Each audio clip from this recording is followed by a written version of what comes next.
अधिकतर विद्यार्थी 10वीं और 12वीं पास के बाद कंफ्यूज हो जाते हैं कि अब क्या करें। इसके लिए वे अपने परिचित और पढ़े लिखे दोस्तों से पूछते हैं कि आखिर अब हम क्या करें, जिसमें वे आपको कई ऑप्शन के बारे में बताते हैं। उनमें से ITI एक अच्छा ऑप्शन हो सकता है। आज की इस वीडियो में हम जानेंगे कि ITI क्या होता है। तो आज की इस वीडियो में हम आपको ITI से जुड़ी सारे सवालों के जवाब देने वाले हैं, जैसे कि ITI क्या है, ITI का फुल फॉर्म क्या होता है, ITI में कौन कौन से कोर्स होते हैं, ITI में एडमिशन के लिए कितना फीस लगता है और इसके बाद कौन सा जॉब आपको मिल सकता है। तो ITI के बारे में पूरी जानकारी के लिए वीडियो के अंत तक बने रहिए। तो चलिए शुरू करते हैं। तो सबसे पहले जानते हैं कि ITI का फुल फॉर्म क्या होता है। ITI का full form industrial training institute होता है, जिसको हिंदी में औद्योगिक प्रशिक्षण संस्थान कहते हैं, जो DGET यानी directorate general of employment and training के अंतर्गत कार्यरत है। यह विद्यार्थियों को व्यावसायिक प्रशिक्षण प्रदान करता है। यह छात्रों को औद्योगिक कौशल और कार्यों के लिए शिक्षित भी करता है।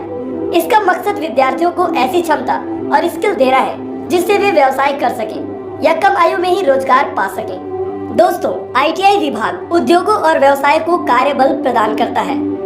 यहाँ विद्यार्थियों को विशिष्ट कार्य सिखाए जाते हैं जो किसी उद्योग अथवा व्यवसाय में व्यवहारिक तौर पर किए जा सके। यह कोर्स कक्षा 8वीं, 10वीं और कक्षा 12वीं पास छात्र कर सकते हैं।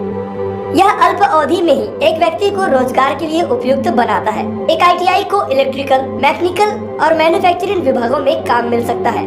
अब देखते हैं कि ITI कितने प्रकार की होती है। बहुत किस्म के कोर्स ITI में पाए जाते हैं। इन सारे कोर्स को दो भागों में बांटा गया है। पहला है इंजीनियरिंग ITI, इसमें आप गणित और भौतिक विज्ञान के विषयों को सीखेंगे। और दूसरा है नॉन इंजीनियरिंग ITI, इसमें आप दैनिक जीवन से संबंधित चीजों को सीखेंगे।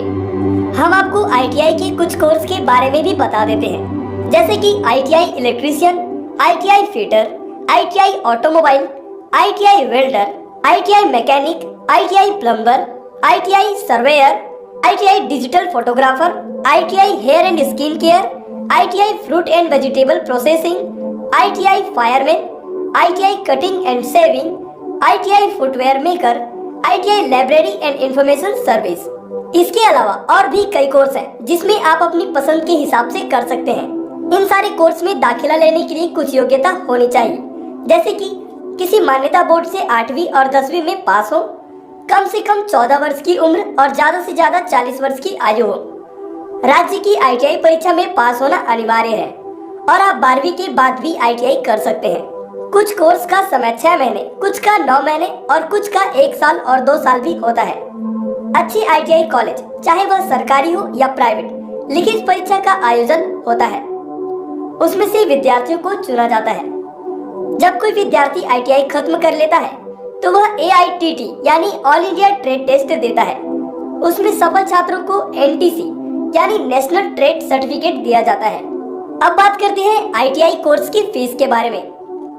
दोस्तों, अगर आपको सरकारी कॉलेज में एडमिशन मिल जाता है तो कोई फीस नहीं देनी होगी, लेकिन अगर आप प्राइवेट कॉलेज में ITI करना चाहते हैं तो वहाँ की फीस कॉलेज के अनुसार देनी होगी। कुछ प्राइवेट कॉलेज में ITI कोर्स की फीस एक साल में 5,000 से लेकर 50,000 तक रखी जाती है। सामान्य तौर पर एक सरकारी कॉलेज में ITI की फीस नहीं होती, लेकिन कुछ सरकारी कॉलेजों में 7,000 रुपये की न्यूनतम फीस का प्रावधान है। अब सबसे महत्वपूर्ण सवाल आता है कि ITI करने के बाद नौकरी कहाँ मिलेगी। इस कोर्स को करने के बाद उम्मीदवार सरकारी और प्राइवेट नौकरी के लिए आसानी से अप्लाई कर सकता है। इस कोर्स में अलग अलग प्रकार के ट्रेड होते हैं।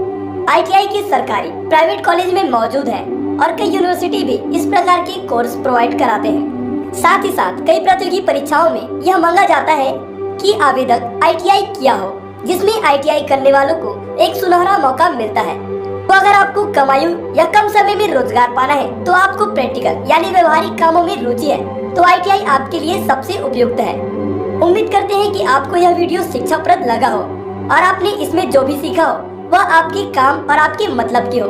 तो दोस्तों, यह बेहतरीन और काम की जानकारी अपने सारे दोस्तों को शेयर करें। क्या पता आपका एक शेयर किसी की जिंदगी बना सकता हो। अगर आपको